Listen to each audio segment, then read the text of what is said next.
In today's video, we're going to talk about getting QA knowledge from Chat GPT. So first, what is Chat GPT? Chat GPT is an AI language model developed by OpenAI. It's designed to understand and generate human-like text based on the input it receives. You can have a conversation with Chat GPT about various topics. You can ask it questions, you can make requests for it to perform tasks like writing essays, creating summaries, or even generating its own code. What ChatGPT does is it uses the patterns it learned from a vast amount of text data to come up with the responses that are often informative, relevant, and surprisingly human-like. The GPT in ChatGPT stands for Generative Pre-trained Transformer, which is a type of machine learning model that's particularly good at handling language-based tasks. So right here, I have this diagram, and this diagram basically describes how they developed ChatGPT. And I actually used this diagram. I actually got this diagram by asking ChatGPT itself to generate this diagram. And in this diagram, you see the flaws of ChatGPT is that sometimes the products you get from ChatGPT doesn't really make sense. But I will go through each of these components individually. So an overview of the ChatGPT development steps is first, obviously, there's the data collection step. And that's shown right here. And in the data collection step, basically that involves gathering text from all different places like websites, books, and other texts, and then cleaning the data so that you can remove any irrelevant, sensitive, or low quality content that isn't needed. Right here. And next, what you gotta do is you have to have a model architecture design, which is shown in the middle right here. So OpenAI, which is the AI behind ChatGPT, uses transformer architecture, which is very suitable for processing sequential data like text. And once you have this model that you selected, you have to define the different parameters in it. For example, how many hidden layers you want, how many hidden units, and just different parameters that you want to define. Next, after you do that, this is the training step now. Now you must pre-train your data or your model, and you train it on data. So you go online and you train it on different types of data, and then you have to optimize the parameters during this training step so that your model is the best. After you do that, you fine-tune your model. So in order to fine-tune your model, you can use specific data sets to improve performances for certain tasks. For example, you can feed GitHub into your model, and this will teach the model or teach ChatGPT to code better, for example. And basically, it goes through this steps of fine-tuning multiple times in order to get the best tool. And there's some other things that we have to think about in terms of ChatGPT, for example, deployment, ethical considerations, and other things as well. Okay, next I'm going to show you now how you can use ChatGPT to get different knowledge about QA testing. So first, what you want to do is you want to open up ChatGPT. So what I have done here already is I searched up ChatGPT in Google, and then I signed in using my email. And once you open ChatGPT, this is what it will look like. And now I'm just going to ask ChatGPT a bunch of questions in order to get to know how to do QA testing a bit more. So the first question, what I'm going to do is I'm going to tell ChatGPT a little bit of a background information. So I'm going to tell ChatGPT, hi, I want to learn the fundamentals of software testing. I will ask you a series of questions. Please reply and please respond. Please respond in detail. So I'll give it this background prompt, and then now we can go ahead and ask it some questions. So the first question is, please provide some general principles of testing.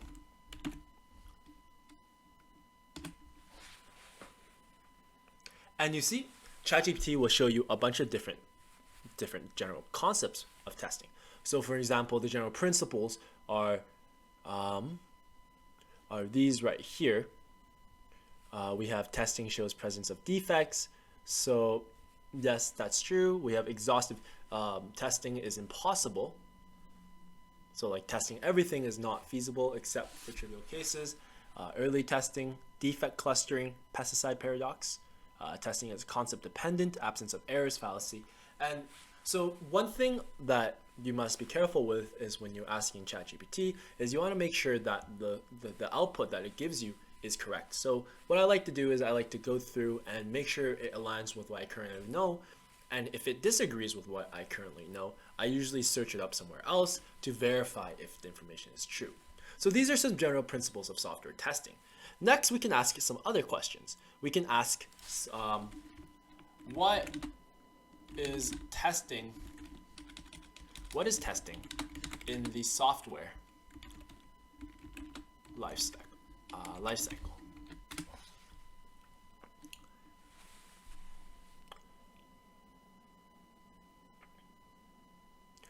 And ChatGPT will generate some information.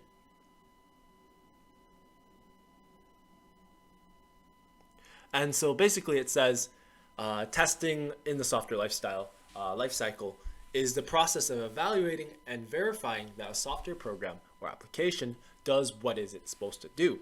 And then it gives a brief overview of different stages of testing within the software life cycle. For example, we have design testing, integration testing, system testing, acceptance testing, maintenance testing, and you can go through each of these stages to verify the information. Now, the next question I'm going to ask is, what is the general V model? And please provide an image. And then now it'll tell us what the V model is.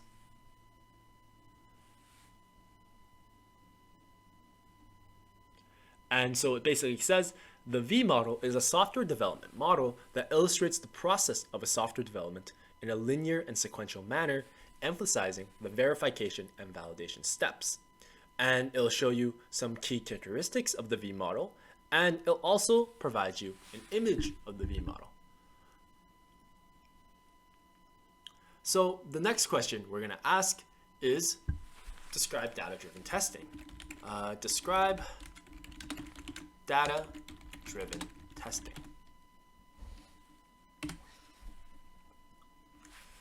And so it basically tells us that data-driven testing is a software testing methodology where test scripts are separated from test data.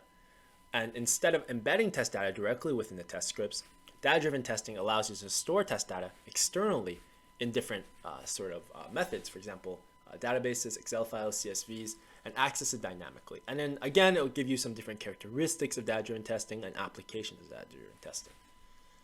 Okay. And now the next question I'm going to ask is, describe software verification and validation. And now it'll basically talk about software verification and software validation. So verification is the process of evaluating the software at various stages of development to ensure that it complies with the required specifications and standards. Whereas software validation is a process of evaluating the final product to ensure that it meets the business needs and requirements of the users. And then it will give you some key differences between them and also tell you about the characteristics of each. If, for example, you want to know more about software validation, you can talk, for example, you can say, please go more in detail about software validation. And by doing that prompt, by giving that prompt, it'll give you an even more in-depth overview of software validation.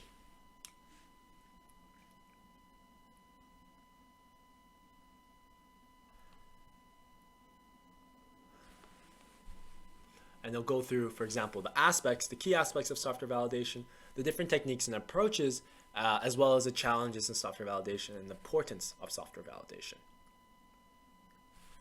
So after that, Another cool thing you can do with ChatGPT is you can upload an image, Selenium WebDriver, and then you can basically say, please provide a text description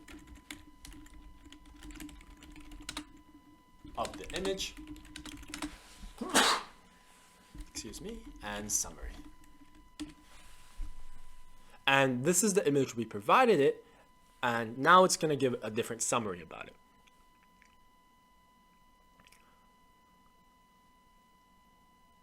And we see the image is a conceptual diagram illustrating the relationships between Selenium WebDriver and various web browsers, as well as a connection to Selenium library bindings for Java and C#. And it will give a summary of this. And finally, we can also ask it, for example, we can ask, I have a Selenium automation testing interview. What content should I prepare for?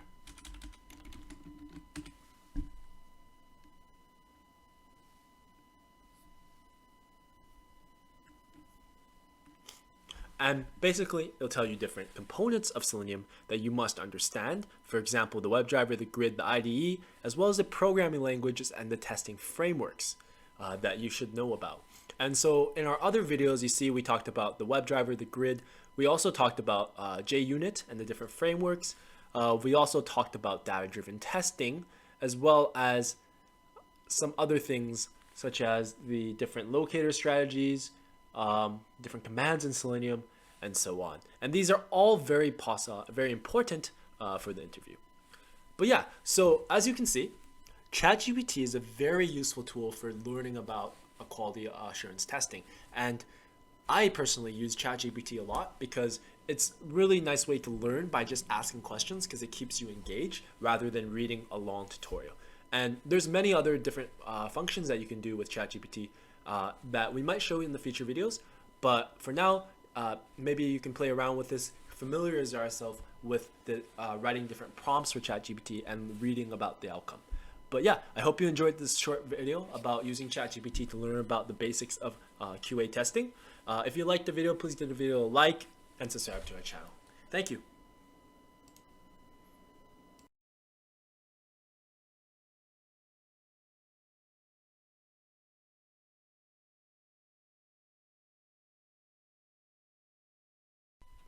In today's video, we're going to talk about ChatGPT prompt and custom instructions.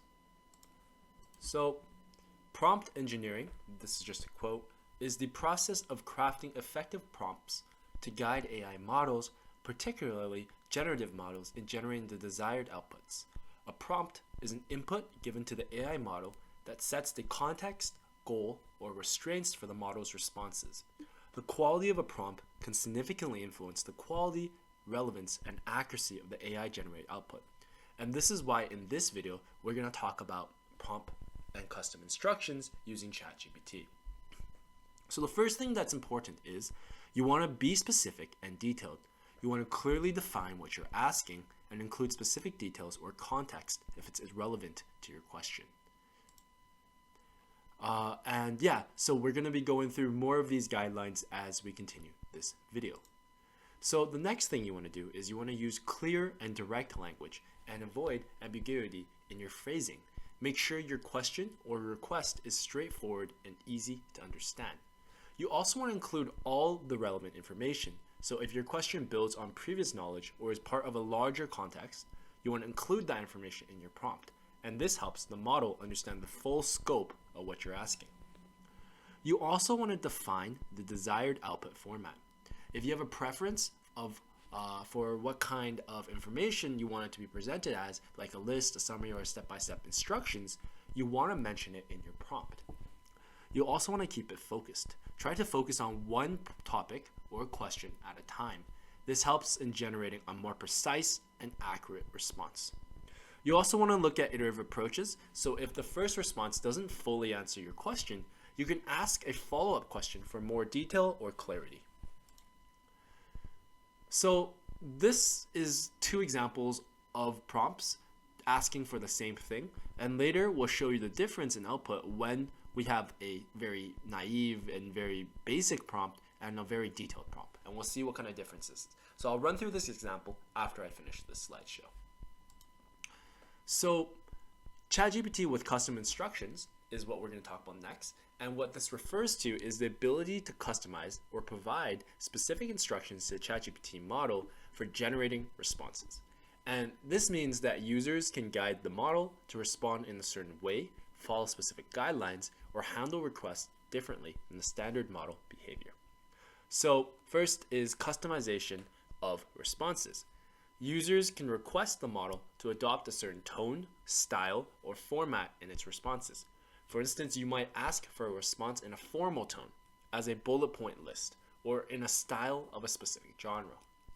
There's also this feature of guided conversations. So users can instruct the model to focus on specific topics and avoid certain subjects or handle a conversation in a very particular manner. This can be useful for specialized applications or to ensure that the conversation stays on track.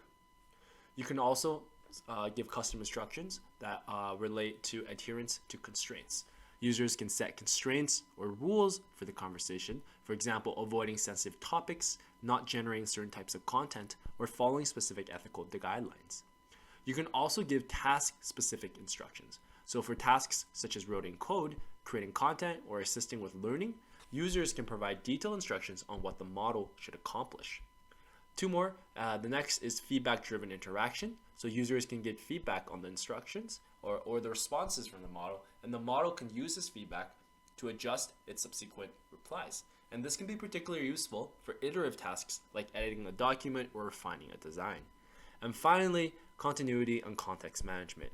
Users can instruct the model to remember certain aspects of a conversation for continuity or to ignore previous parts of a conversation for a fresh start. Okay, so next what I'm going to show you is I'm going to show and bring back the two examples we looked at earlier and send it directly into ChatGPT. So the first prompt example we have is something that's very, very simple and something that is not that good in my opinion because it doesn't give any context or it doesn't give any specific details. And when you enter that, please write test cases for login. That's the prompt we have. And this is sort of the output you expect. It doesn't know exactly what you want, so it's just going to give you a bunch of different information so that you can work with that instead.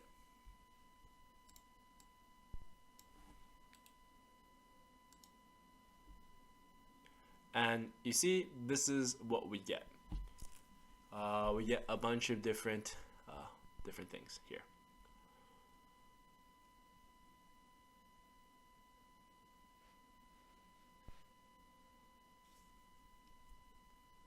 And it keeps running.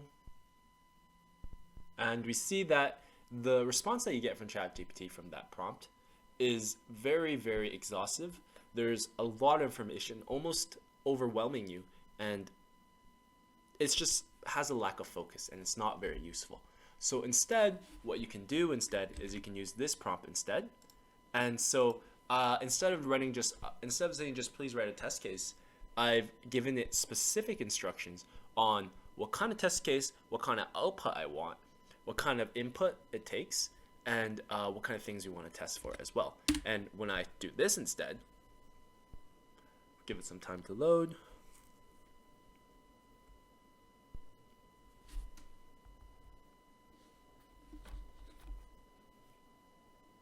We see it's very, very specific output, and it's similar in what we had earlier, but it has much greater focus. And we see that it gives us all these different test IDs and things that we can test for.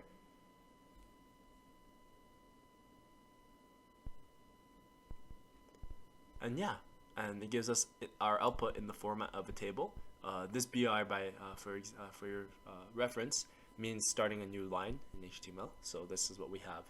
And that's just two differences in the outputs that we get when we just slightly modify the prompt we use. Next, I'm going to show you how you can specify custom instructions in ChatGPT so that you can customize how ChatGPT responds to you and the context you want to give to ChatGPT. So what you do is you go to your name here, you right click it, and then you go to custom instructions. And under custom instructions, you have the first block of text where you specify what would you like ChatGPT to know about you to provide better responses. And that's the context. And then the second part is how would you like ChatGPT to respond? And this is basically the format of the output. And by putting some description into these two blocks of text, you can basically customize your ChatGPT input and outputs. And so for us, what we have here under the context is we have adherence to QA terminology. So please use standard QA terminology. So we ask the ChatGPT to use proper language and jargon in the QA terminology field. And we also ask it to provide clear and unambiguous answers and avoid using technical jargon unless necessary, so that the answer is understandable by the general public. Next, we also ask it for reference relevant software testing standards and best practices in the responses. We also say, when applicable, include examples of test cases or testing scenarios that are relevant to the topic being discussed. We also specify under test data set, include 5 data set for each field, so that we have 5 different data set examples for each field. And if a question involves identifying issues or errors in a given scenario, please clearly enumerate each issue and explain why it is a problem. Finally, we also have some more specifications down here. We say, when asked about testing or planning strategy, provide a structured approach, including considerations for test coverage, risk assessment, and resource allocation.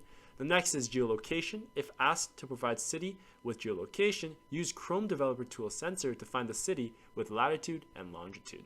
And also, if the query involves QA tools or technologies, mention both widely used options and any emerging tools that are gaining traction in the industry. And finally, we also said, for questions about compliance, focus on how QA processes ensure adherence to relevant laws, regulations, and guidelines. So this is the context we gave these custom instructions. Next, we talked about how we want the output. So first, we said, please provide responses in clear, structured manner with important points summarized at the beginning.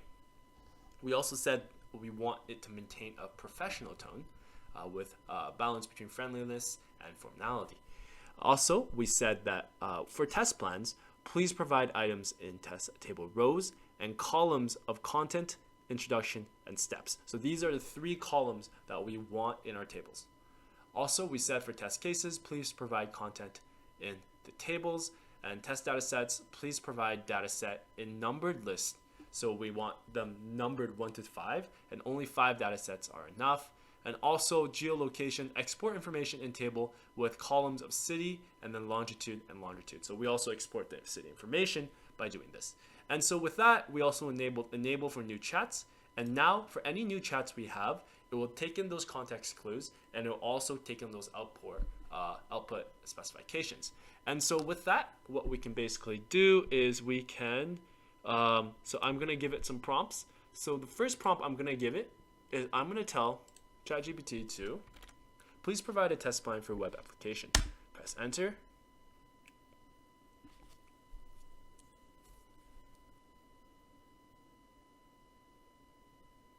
And we'll give it some time. And now it's basically testing. It's basically outputting all these different test plans for the web application.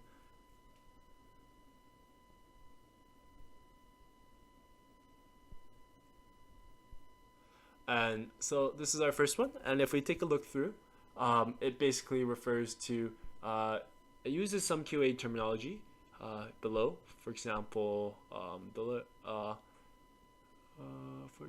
test cases, test scripts, test reports, defect logs, and so on. And it basically gives us our output in the way that we want it. The next thing I can ask it is, please provide a test data set for email input. So I'll go ahead and enter that. Go down here so I can see it. And now we see for the data set, like we specified in the custom instructions, we wanted it in a numbered list. And now it's giving us a numbered list and only gave us 5 examples because we said 5 examples is enough. And so this is what we see.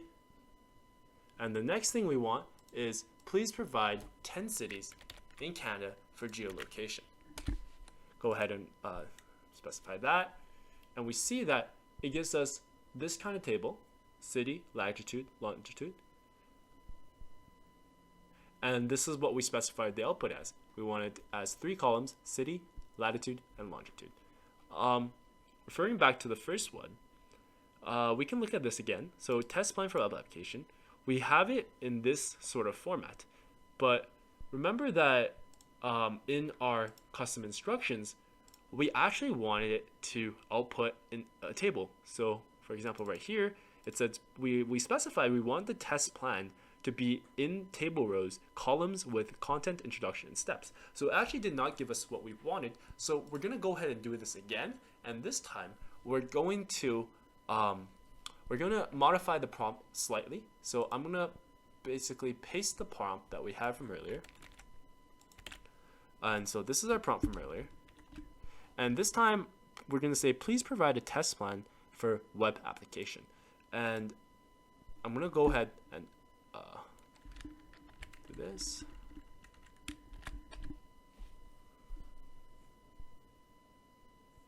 And so by putting quotation marks around this, ChatGPT knows we directly referred to what was in the custom instructions. And this time it gives us our output using the 3 different columns in the tables. So sometimes you might run into these sort of issues with ChatGPT, and you just might have to play around with the prompt to get the output that you want. And now we see that we have the different test plans in a table with 3 different columns: content, introduction, and steps. And yeah, so this is basically how you can use custom instructions in ChatGPT to create better prompts for ChatGPT so that your outputs are what you want. And with custom instructions, the advantage of it is that you don't have to specify the context each time you ask a question. And so it's very advantageous when you want it to be very technical within a field of your interest, but you want to ask a bunch of questions and you don't want to be repetitive with the prompts. But yeah, I hope this video was helpful for you to learn a little bit about custom instructions in ChatGPT. If you found the video helpful, please give this video a like and subscribe to our channel. Thank you for listening. We'll see you next time.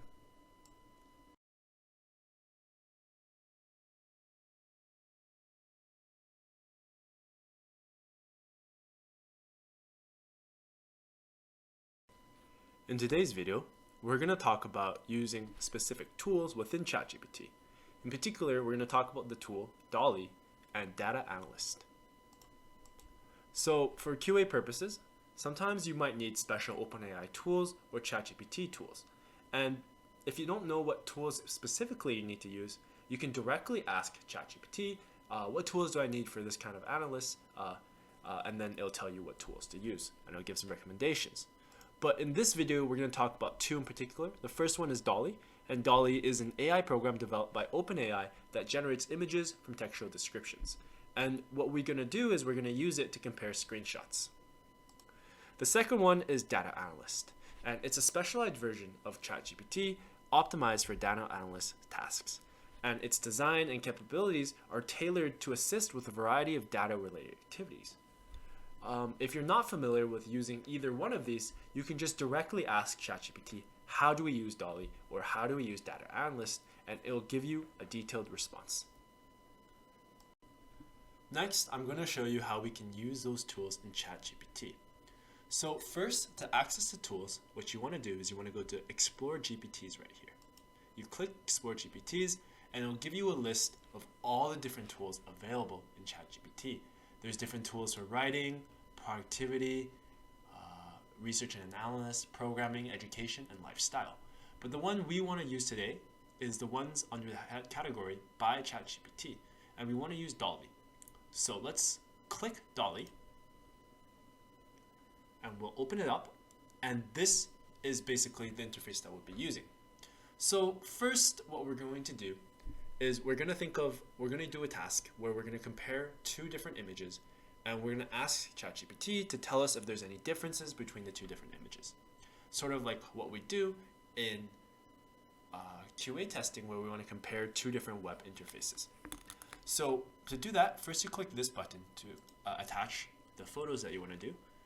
And I'm going to go down and I'm going to click photo 1, web capture 2 as well, and open those up. And I'm going to include a prompt. The prompt that I'm going to include is, please compare the two screenshots and list any differences in the two screenshots. Go ahead and press enter.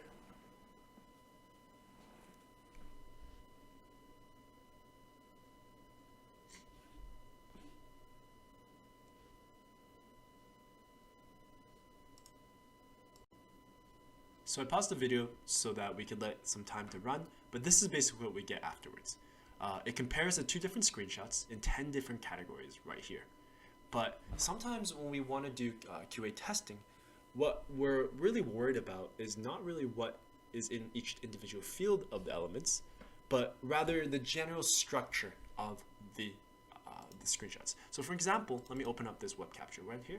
Sometimes what we're interested in is we're interested in the general structure. For example, the headings of the page, the titles of the table right here, and we're not really interested of what's in the fields itself, because these we can allow to change. Because, for example, this could be United States, but we might not have another golf course that's in Canada.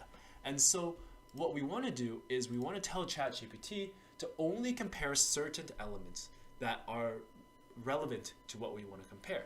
So I'm going to give it a second prompt, and this time what I'm going to tell is I'm going to say, please only compare text input, buttons, table column text, header, and footer within the two different images. And this should only compare and select from only certain parts of the pictures to compare. And with that, ChatGPT will compare the header, which is the first thing that we talked about, which is the thing we talked about here, the search buttons, input and buttons right here, so text input and buttons, and then it should also compare the table column text right here, so basically the headers of the table, so the name, address, descriptions, email, and phone, as well as the footers and the table of contents. And with that, it gives a comparison of two different images in a different light. But sometimes we want it to be even simpler. For example, we can tell ChatGPT, if there's no differences between the images, please say there's no differences and don't list anything else. And by doing that,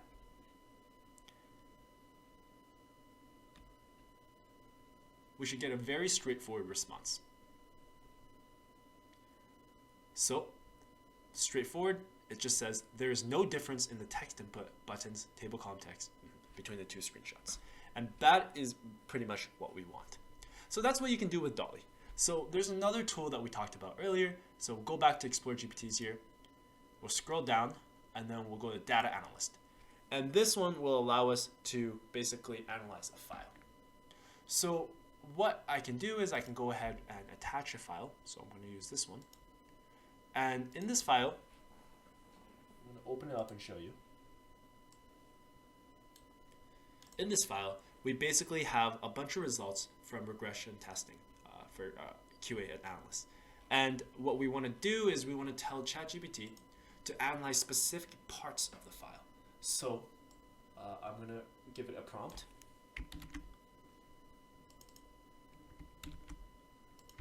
And in the prompt, I'm going to tell, please use the data from module in the first column, test results in the sixth column to create bar chart and create pie charts for each module.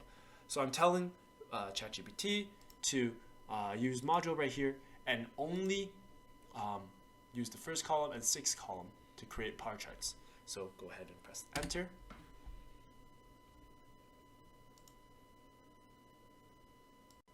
And there you go. So that took a little bit of time to run, but now we have the results. So now we see that it creates a bar chart for the columns, and it also creates pie charts for the columns. And for example, if you don't like how these graphs and these figures they look, you can tell ChatGPT to alter the figures to however way you want. You can just type, please, for example, make the bar charts using colors blue and red, and so on. Another thing you can do with Data Analyst is you can also compare two different files.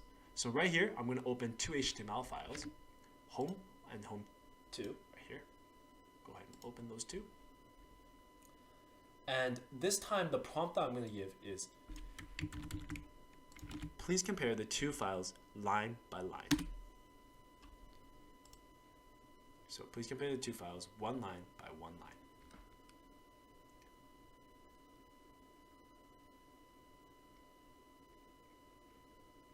So first thing it tells us is both files have the same number of lines. And now, next, it'll basically compare between each line.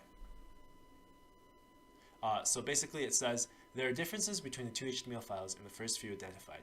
And it has it right here. And so what I'm going to do is, for example, I can say, please give a more detailed response, including line numbers. So this is what I told you, but now I'm going to ask for an even more detailed response. So for example, now it'll tell you that on line 898, in the first file, home, this is what we had. Whereas in line 98, for the second file, this is what we have. And we see the difference is between them is that this ends with web elements and this with web element. Now in line 126 now, we see that here the width altered is different. So this is 100% and this is 90% instead. And so this is a very useful tool for comparing the different differences between two different files. And yeah, ChatGPT has a lot of other different tools that you can use. And if you're not sure how to use them, you can just directly ask ChatGPT how to use them. But we hope this video was helpful. I hope it sort of taught you a little bit of how to use the different tools in ChatGPT, in particular DALL-E and Data Analyst. If you found this video helpful, please give this video a like and subscribe to our channel. I look forward to seeing you next time. Thank you.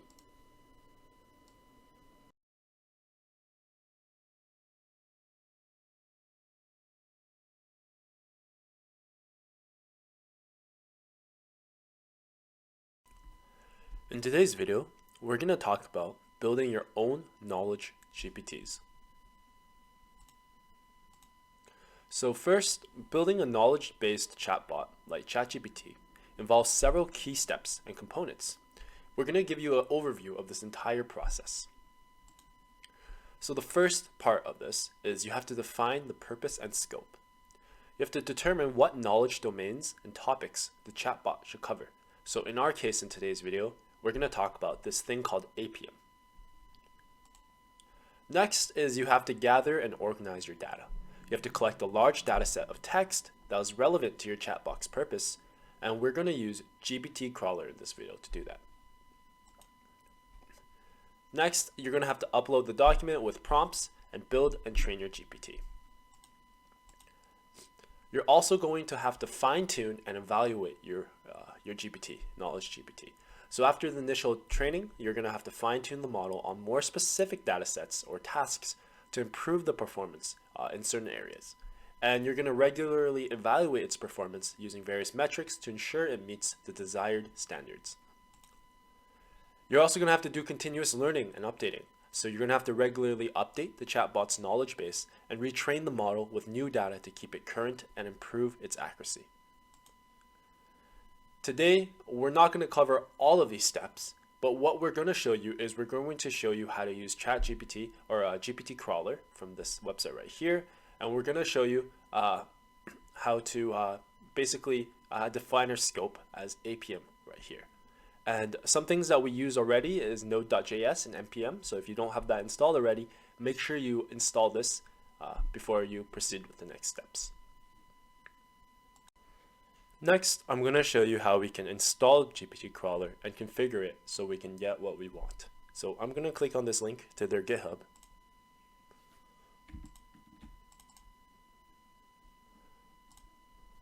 And when you open it up, this is what it'll look like. And they have very nice instructions below here to tell you how to install it.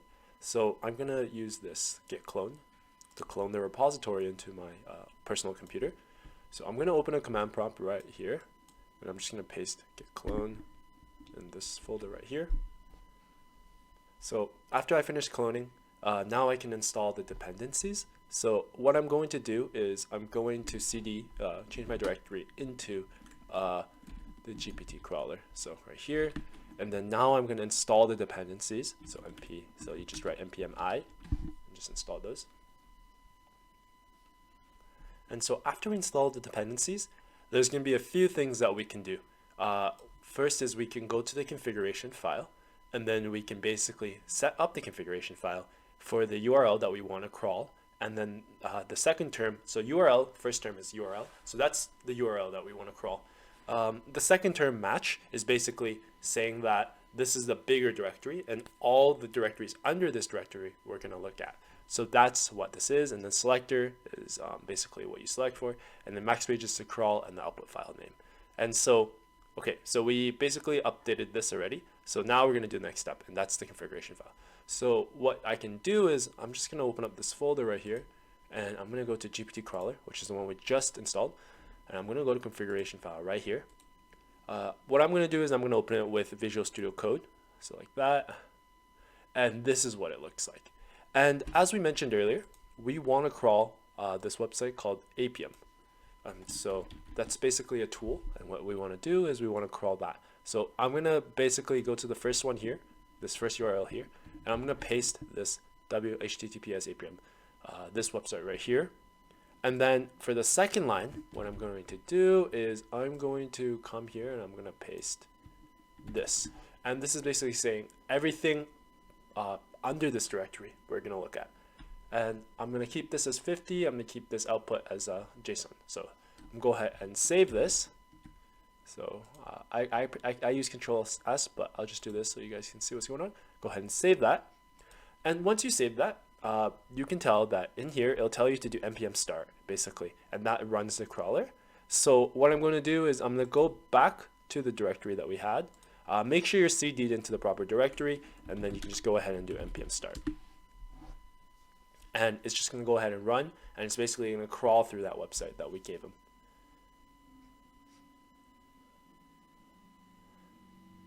And you see in my personal file right here, it has basically some changes.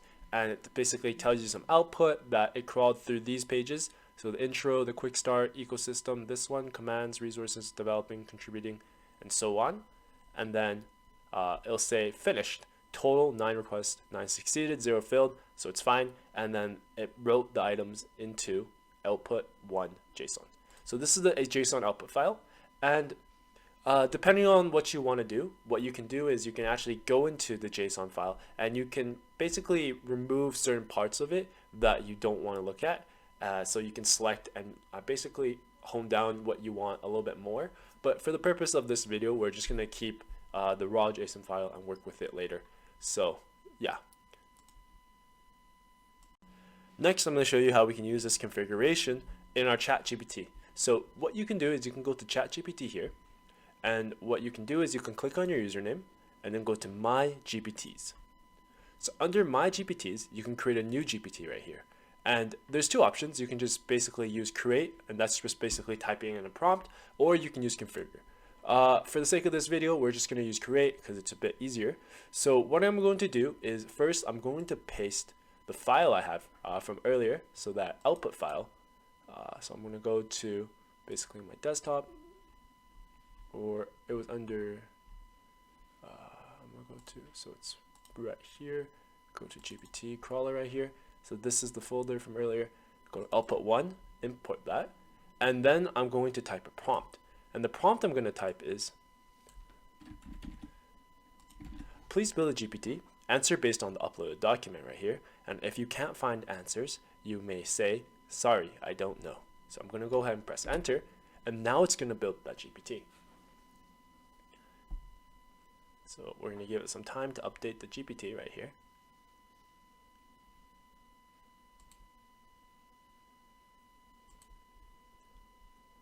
What name should we give the GPT?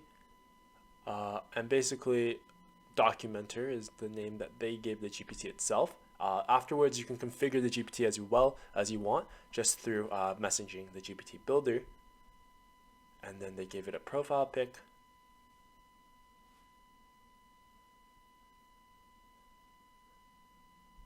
And here, that is basically the GPT builder is done now. And now you can ask the GPT builder some certain questions. So I'm going to ask the first question is, so it's not quite ready yet. Now it's ready. I'm going to ask, how many parts does APM have? And it can go ahead and answer the question. It's going to search its knowledge base. And it'll say 4 parts. Next is I can say, what command to install APM? Again, it'll search its knowledge base, so basically the file that you inputted, and here we go. And next, so that's the answer. Next, I'm going to ask, what's the current version of APM? And because remember we use 2.4 as basically the thing, so it doesn't know. So it doesn't know the certain answer. So remember that we said if you don't know the answer, just say sorry, I don't know. So it doesn't know. And also we'll ask, what's the benefit of APM 4.0?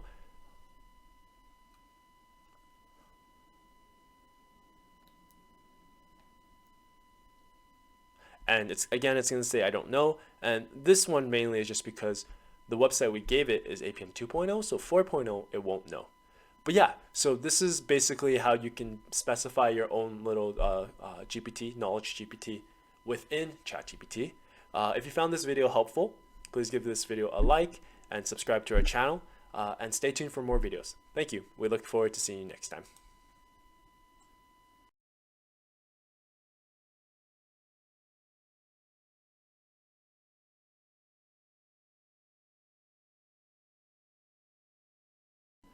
In today's video, we're going to talk about building your own GPT with actions.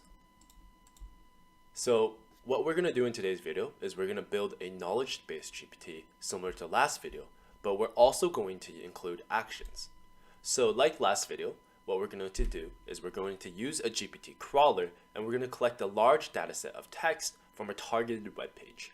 And if you're not familiar with this procedure, I suggest you watch our last video, which walks you through how to use GPT crawler. What's different about this video is we're going to connect to an API called Zapier. And to connect to this API, first what we have to do is we have to register an account in Zapier, and then we have to get the URL and API key from that account and input it into our GPT. Once we do that, we can go into ChatGPT and we can create our own GPT. This can be done from the configure, and we just have to specify the name, description, some instructions, also some conversation starters. We have to upload some files, and then we have to create some actions, create some new actions. And this new actions basically just refers to Zapier, which contains all of the actions that we need.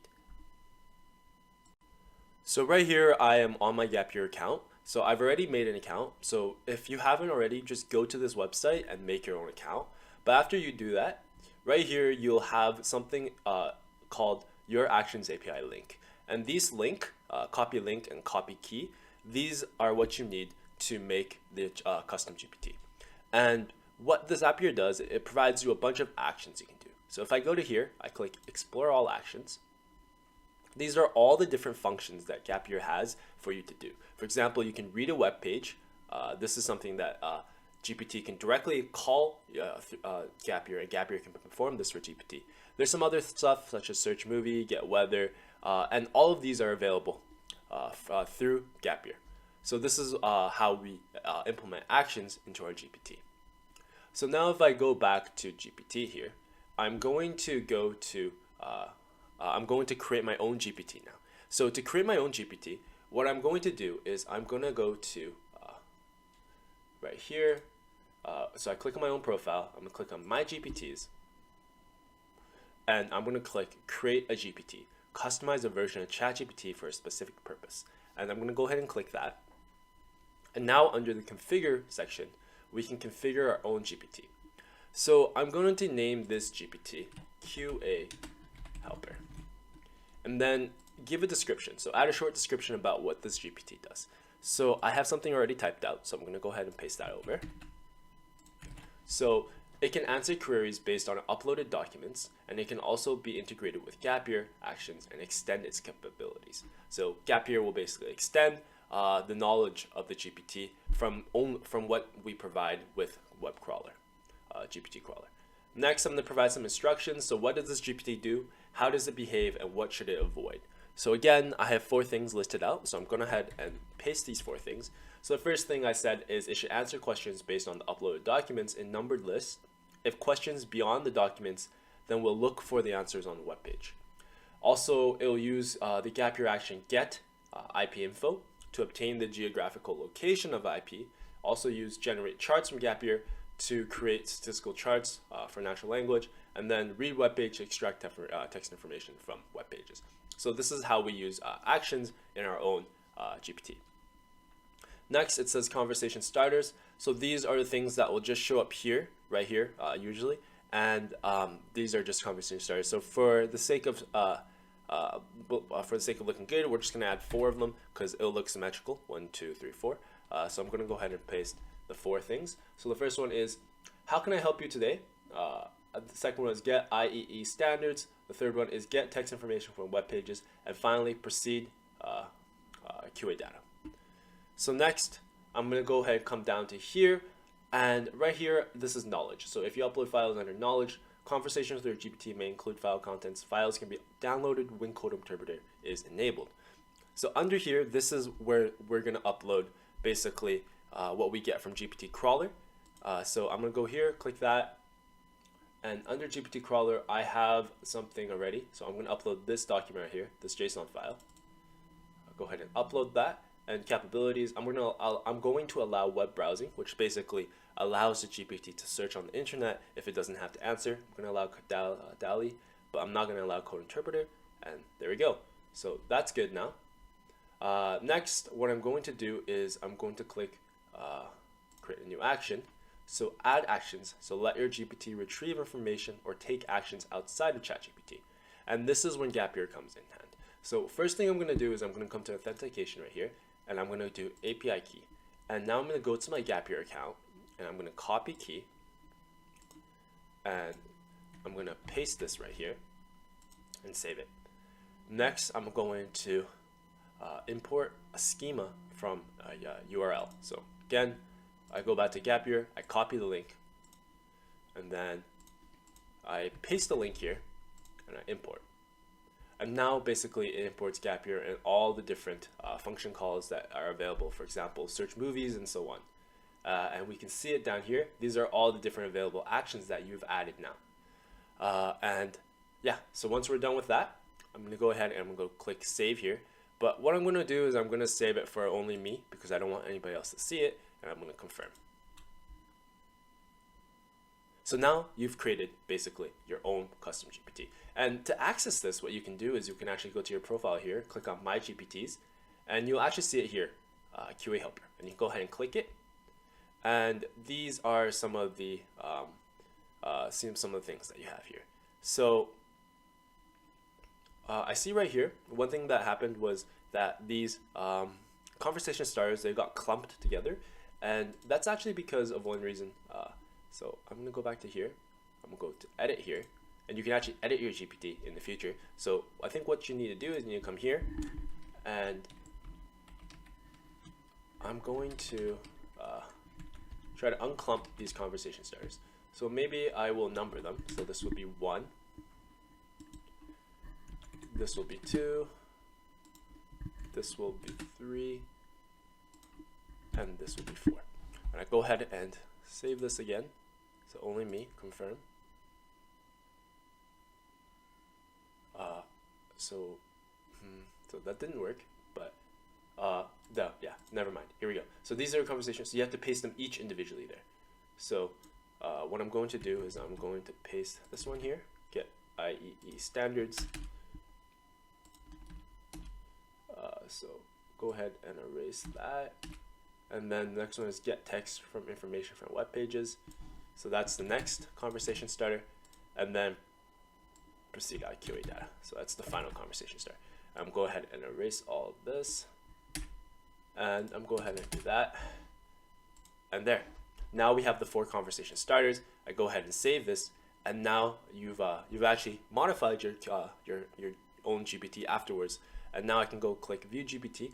And now I have the 4 conversation starters that we placed it. So now let me test this GPT. So first, if I type Calgary, let's see what happens.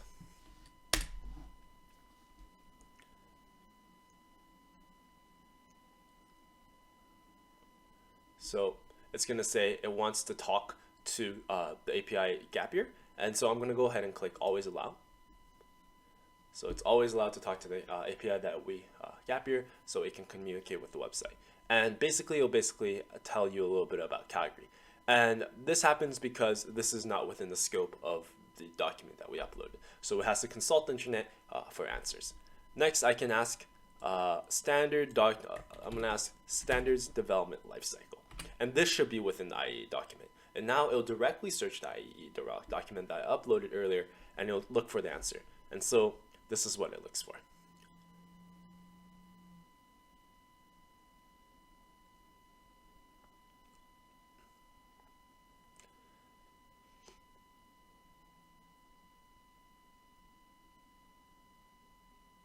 And yeah, we see these are the answers it provides. It looks through the document and it summarizes it like that. Next, I'm going to go to standards, i.e. I'm going to paste this link here, and let's see what happens. So again, it wants to talk to the API, so I'm going to allow it to talk to the API.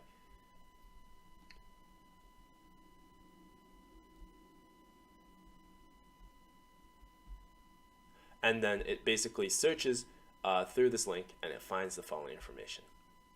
And it'll tell you a brief summary of the information.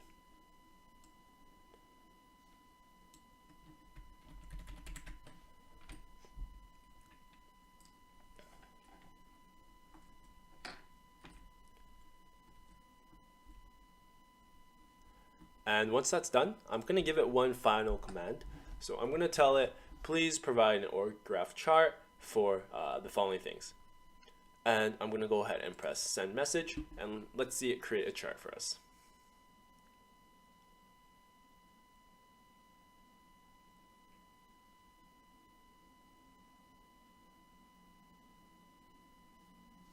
Again, I'm going to confirm.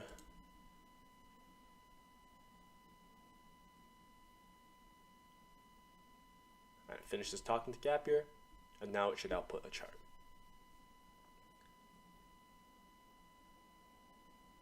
And we see this is a chart that it provides. And so yeah, so this is how you can create your own GPT with both a knowledge-based GPT from scraping a website, but also allowing it to perform actions outside of the scope of the document or website that you upload. So this might be useful for many purposes that you have. But yeah, I hope you found this video helpful. If you like this video, please give this video a like and subscribe to our channel. And we look forward to seeing you in our next video. Thank you for watching.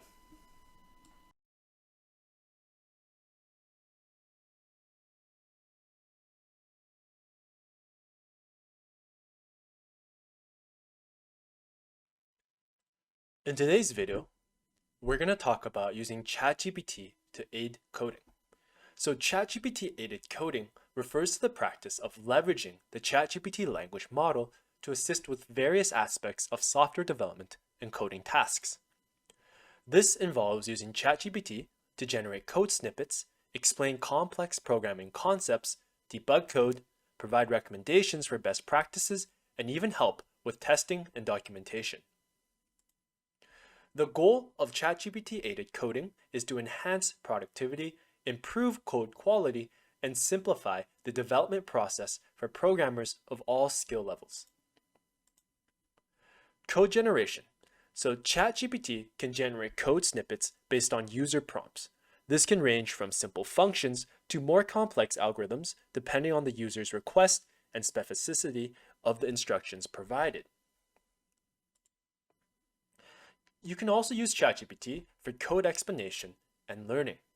It helps in understanding code by explaining programming concepts, language syntax, and the functionality of code snippets. This is particularly useful for beginners or developers working with unfamiliar languages or frameworks. You can also use ChatGPT for debugging assistance. ChatGPT can assist in identifying errors or bugs in code by analyzing error messages or reviewing code snippets. It can suggest potential fixes or point out where things might be going wrong. Some other things you can use with ChatGPT is best practices and recommendations. It can offer advice on coding best practices, design patterns, and performance optimization techniques. This guidance helps ensure that the code is not only functional, but also efficient, maintainable, and scalable. You can also use ChatGPT to create test cases and scenario generation. In the context of software testing, ChatGPT can help generate test cases and scenarios, including providing test data sets, which are crucial for ensuring the application behaves as expected under various conditions. And finally, you can use ChatGPT for documentation and comments. For example, you can generate documentation or comments for code to make it more understandable, and maintainable is another area that you can use. And so those are some basic things that you can do with ChatGPT, but there are much more things you can do, and we're just going to be covering those things that we mentioned. But first, in order for ChatGPT to aid Selenium coding, you have to have Selenium-Java installed on your computer. After you do that, make sure you can download and install the IntelliJ IDE. And this is from JetBrains, so if you don't have it already, just go to JetBrains website and search up IntelliJ and install it for your system configurations, because we'll be using IntelliJ in our project today. Next, what we're going to do is we're going to install ChatGPT plugins. And this is why we need IntelliJ IDE, because inside the IntelliJ IDE, we're going to install a ChatGPT plugin called EasyCode. And we'll walk you through the steps on how to do this later, but in general, you can just go to your file settings and the plugins, and then you can search for the ChatGPT plugin. And also, you can view your different plugins by going to View, Tools, Windows, and then ChatGPT to see your plugin. And then, because ChatGPT might not be accessible to everybody, sometimes you might have to sign in to your ChatGPT account to see if it's to get everything configured properly. Okay, so now I'm going to show you how you can use ChatGPT in your own project for Selenium-Java. So the first thing I have here is I have my IntelliJ IDE open. And so I'm first going to show you how you can get the plugin for ChatGPT. So I have it right here, but for those that don't have it already, you just go to File, and then you'll go to Settings, and then you'll go to Plugin right here, and you can just search up Chat GPT. So I have it right here, and it's ChatGPT-EasyCode. And since I already have it installed, this says disable. But for you that don't have it installed, you can just click install, and this should work. There are other ChatGPT ones as well. These other plugins, I haven't tried it personally myself because some of them require you to pay some sort of monetary value. But once you have this ChatGPT plugin installed, you can go ahead and close this, and then you can go to your view, you can go to your tools window, and then you can click on Chat GPT, and it'll open up this Chat GPT here. So the first time you open it up, it'll usually ask you to sign into your Chat GPT account. Since I've already signed in, it's not asking me to do that. Another thing is, note that on this Chat GPT account, I've actually paid for GPT-4, and you might only have GPT 3.5, but all of it should have the same functionality. So I'm going to stay at the EasyCode window right here. And before I show you how I can use ChatGPT, I just want to show you how I set up this project. So first thing I did to set up this project is I'm using JUnit in my main test folder. So under my project, my test 1, I created a test folder, and then under Java, I created test 1. And in this test folder, I created a before, test, and after, which is the standard format for a JUnit project. Note that because I'm using, for example, Selenium-Java, JUnit, and all those different type of packages, I'm going to have to update my pom.xml file like you always do. And so, for example, in here, I have my pom.xml commands for Selenium-Java, JUnit. I also have it for some other things in here as well. But for those that are not familiar how to do this, I would suggest you go to the Maven website, and they have these commands that you can just paste into your pom.xml file, and it'll basically allow you to configure your space and build your project. Okay, so now that we're done with setting up all those things, we can go back to our test project right here. And then, so for this test project, I basically created some general framework of it. So I have the setup function, I have the WE function, the ChatGPT function, and the teardown function. And what I want to do is I want ChatGPT to write this for me. So I have some basic things right here. Let me show you how we can do this. So first I'm going to delete all the code that we have. And then for those that I've commented out, that will basically serve as a reference to see if we've done the right thing. So the first thing we want to do is we want to work in the setup function. And in the setup function, the main thing we want to do is we want to set up the Chrome driver so that later on we can use the Chrome driver to access various different websites. So what I'm going to do is I'm going to highlight this commented line right here. I'm going to right click. I'm going to click Ask GPT. But before I do that, I want you to note that right here under Easy Code tab, there's a Ask Codebase. If this is not already checked, make sure you have it checked, because if you don't have it checked, then it won't give you code in response. So again, I'm going to highlight this. I'm going to right click. I'm going to say Ask GPT, and I'm going to write code. That's what I'm going to say. I'm going to press enter. And now it'll basically write some code for us.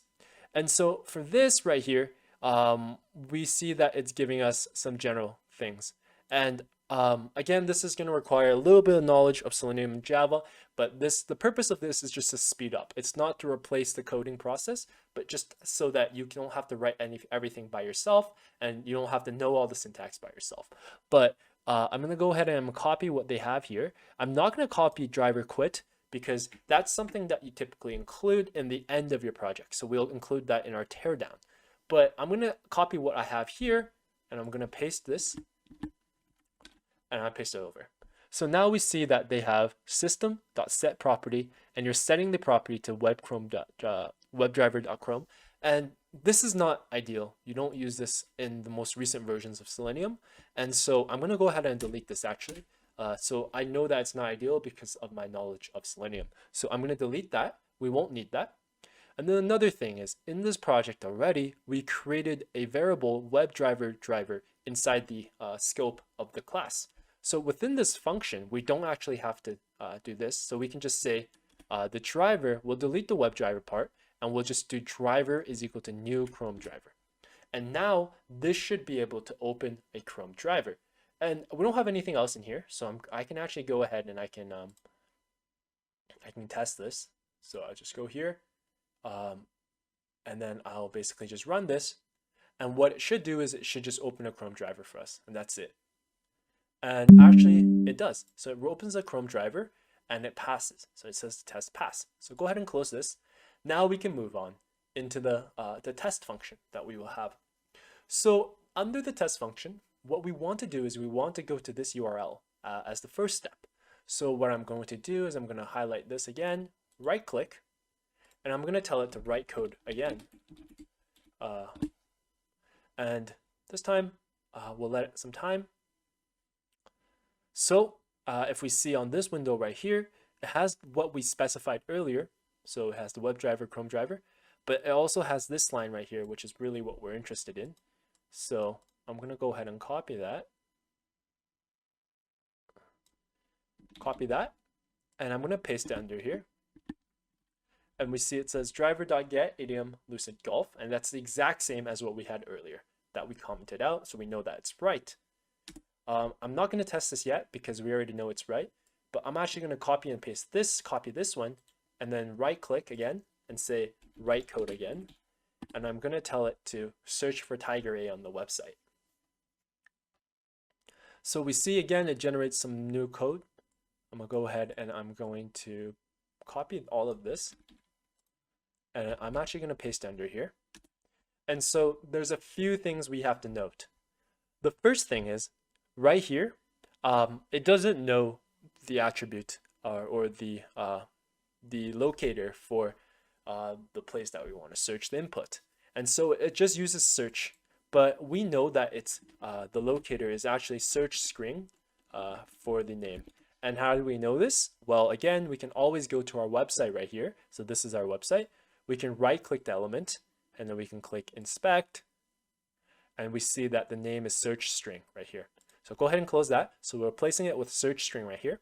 And then it says sending keys tiger A, and then it's using return. Instead, earlier before, what we had was we actually located the button and did send keys return, but this should work as well. So if I go ahead and I right click this and let's see if it works. Give it some time to run. And basically it opened up this browser right here. It searched up Tiger A, it found the golf course, and we see that the test passed. So yeah, so ChatGPT, it wrote everything we wanted it to write, although it's not perfect, but it did speed up the process by a lot more. So after you finish that, I'm going to show you something else you can do with ChatGPT. So I'm actually going to show you an old project that we have right here. And the first thing I'm going to do is, for example, I'm going to go to this this class right here. And I'm just going to copy, or maybe I'll go to another one. I'll go to the login one right here. And I'll go to this one right here. We know that what it does is it logs in. And I'll basically ask, what does this function do? And basically, this code, ChatGPT will tell you exactly what this function does. For example, clicks on a link with the text login, enters the email address, enters the password, and then clicks login. So we know that this is a very simple example, but we just see the power of what ChatGPT can do with more complex functions. There's some other things you can do as well. For example, with ChatGPT, if I go ahead and hover this and right click this, you can actually refactor the code. So basically what this means is ChatGPT will fix up your code if it's a little bit messy and make it into a more readable and more presentable format. And this is really good if you were just typing some draft code and you just had your ideas all over the place, but you wanted to clean it up afterwards. You can also use ChatGPT to write unit tests, so to test your code. And these are all things that you can explore on your own time, or you can use custom prompts right here. For example, you can tell it to do some other things, maybe create documentations and so on. But in the end, yeah, this is what ChatGPT can now do. And this is what people have been using ChatGPT for, to basically aid themselves into creating their own projects. In today's video, we showed an application of ChatGPT in creating your own Selenium-Java automation testing project. If you found this video interesting or helpful, please give this video a like and follow our channel. And yeah, we look forward to seeing you next time. Thank you.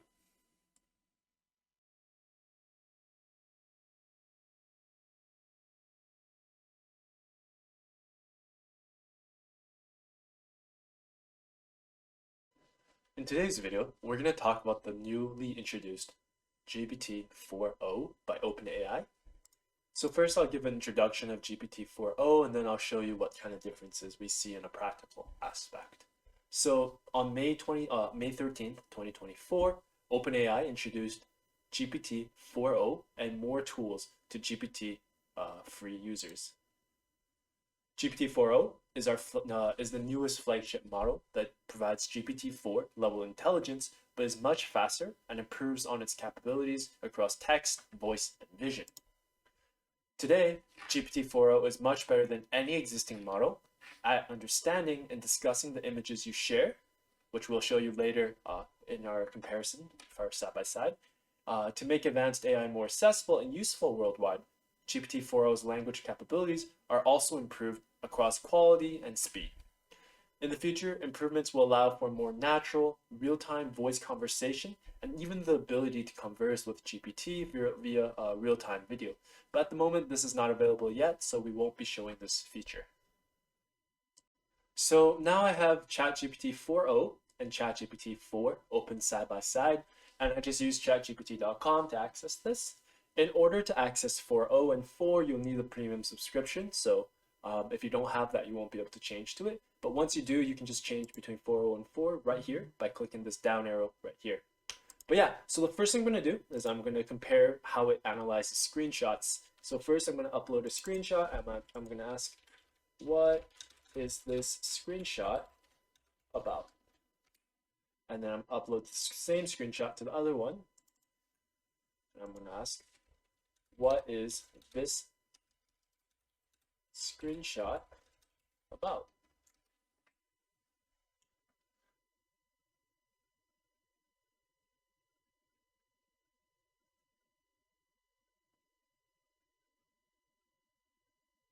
And if we look at the outputs from 4o and 4, they're mostly similar. There are minor differences. For example, for this one, for 4o, um, we see that it analyzes it provides mostly the similar stuff, and there's really no difference between them. They all provide the talks about the general photo in the back, and um, also talks about these individual sections that we have on the web page. So we don't really see much difference in this, but um, if I ask, for example, if I ask them to provide the HTML code, so let's say please provide HTML for the screenshot. Provide HTML for the screenshot, and then I can do the same thing over here. Provide HTML for the screenshot as well, and then we'll see how this goes.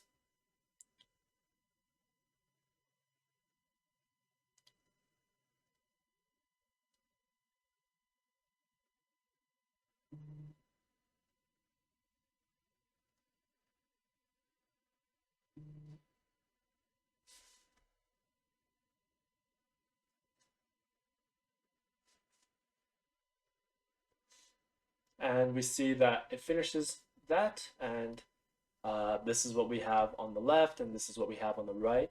And the code is slightly different that they provide. For example, for this one on the left, which with 4o, they have a different nav bar, and for the right with 4o, they have for 4 they have a different nav bar as well. For example, on 4 right here, we see that they don't include any section about the login on the top right here. They only include test, exercises, and login. I mean, and on this side, this side has home, but this side doesn't have home. My bad. But yeah, so this is what it looks like. So the differences are pretty minor, but we do notice that they provide a slightly different response. Let me show you something else that we can do. For example, we can upload a test. So let's say I want to upload OSD test cases right here. Upload that, and I ask it to analyze data. And then for this side, I can ask it to do the same thing. So OSD test cases, open that, and then I'll ask it to analyze data.